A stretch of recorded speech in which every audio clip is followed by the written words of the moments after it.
Hello, everyone. My name is Marc Tolliver, and I am a life coach, business coach, and leadership coach associated with Life Creations Education, which is a coaching company out of Carlsbad, California. And I'm actually coming to you from Maui, Hawaii. So, aloha.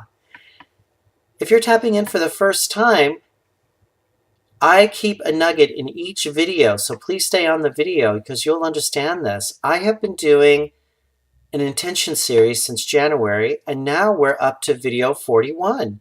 And the last two videos, video 39 and 40, I have been talking about sleeping with your intention, meaning creating ease with your intention, to be able to sleep a full night and to rejuvenate the next day and have fresh thought so you can go back to your intention in your day, but also to be able to turn it off. What gave me the idea was actually from a viewer that watches the videos.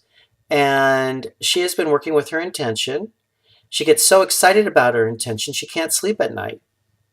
And she can't wait to wake up and start the day the next day. But how fresh is she going to be able to work on her intention if she can't sleep at night? So that's what made me think about these videos. And once again, I want to say thank you so much for responding to the emails and to also commenting down below. I'm on many different sites, so you may see some different comments on other sites. And also just being in touch with me. I've had many people comment about the past two videos. And also, I've had the most clicks out of the three videos than I have in an entire series, which tells me that people really want to know how they can get a better sleep, especially when they're working on a project. So that's what this video is about. I should have made this a three-parter video from the beginning, video 39, 40, and this one, 41. So that's what I'm going to do tonight, is I'm going to wrap this all up about sleeping well, since I've got so many people being really interested in this subject, with intention, of course. Now, have you ever heard that saying, early to bed, early to rise makes a man healthy and wise? Yeah, I almost kind of call that a fable, though, because it would make sense, early to bed, but when do we have the time to go to bed early? And if you do have the time, that's great. But usually that's not the case. Usually people are working two jobs, or they have a busy household. Things don't get quiet until the evening. That's when they can work on their intentions. That's when they can view this video, or you may be viewing this right now at that time, or 3 o'clock in the morning, because your brain still keeps on going and going and going, and it doesn't stop. And in video 39 and 40, I gave some examples that seemed to hit home for a lot of people. And it was very easy. I was just explaining that when you put your head on the pillow at night and you fall asleep, you kind of do this fake smile. And what that does is it rushes endorphins into your brain and it relaxes your brain. Then I started talking about the breath as we breathe in.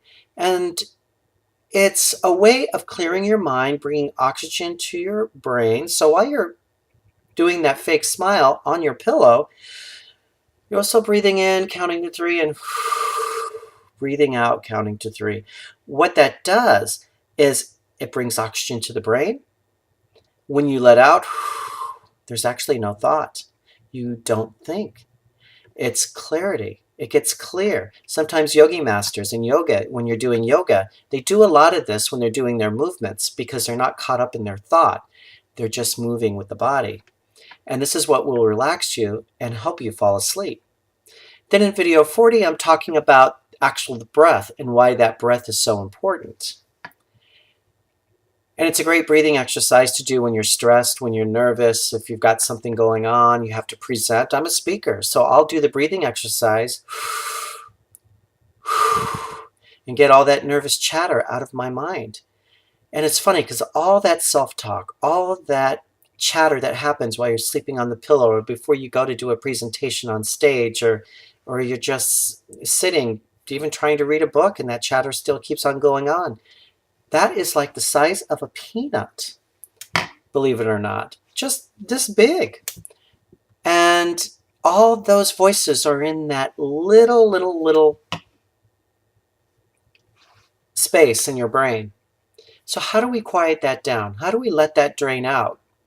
Well, I was listening to a speaker that does sleep analysis, and she was very interesting. She was talking about how, first of all, our bodies will cool down when we start getting tired and when we want to fall asleep.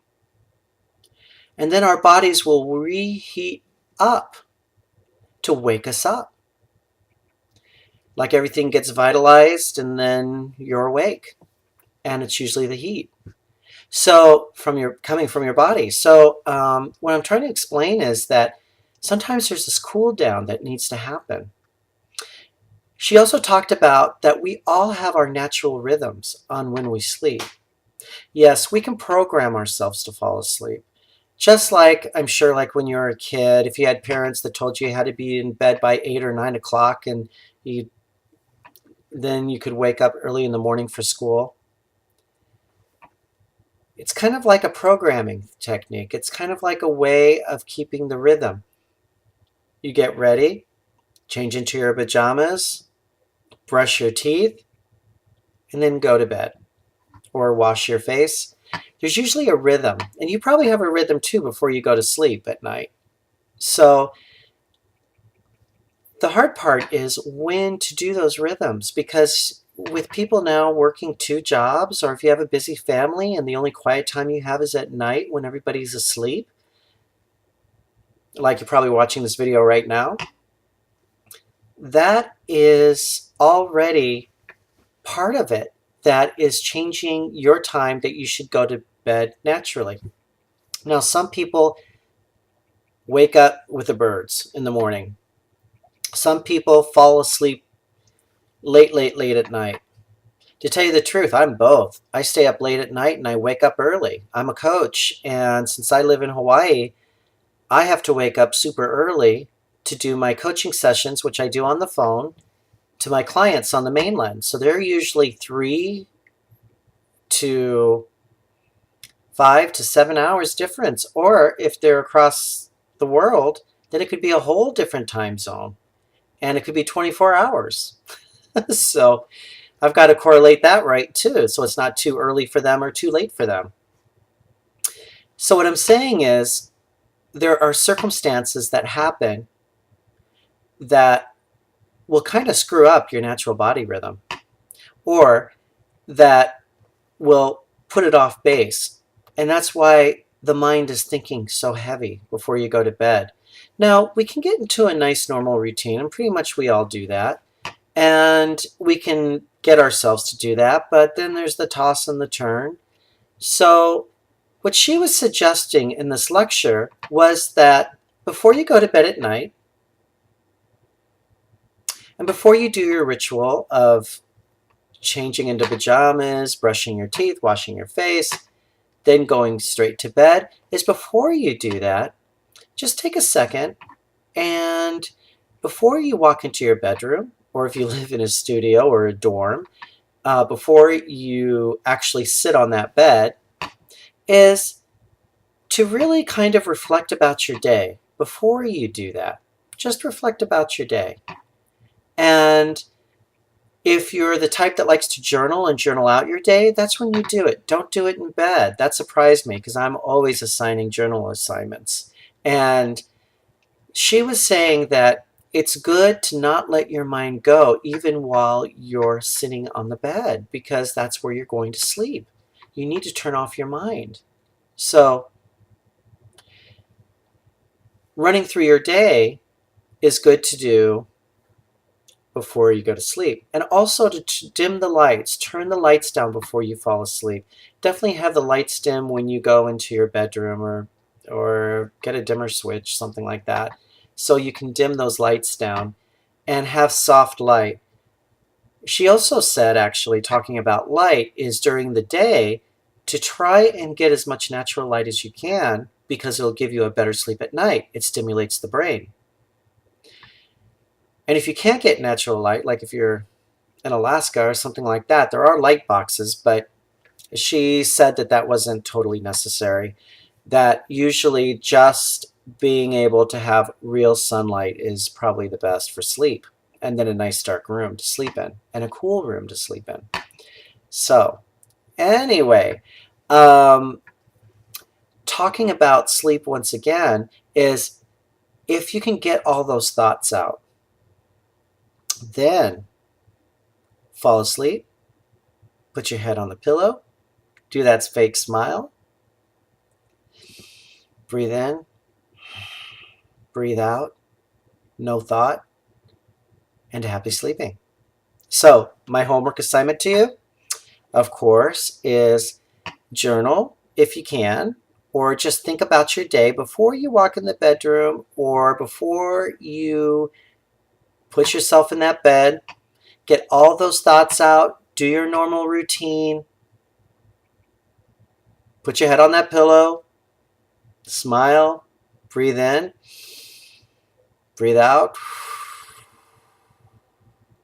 and happy sleeping.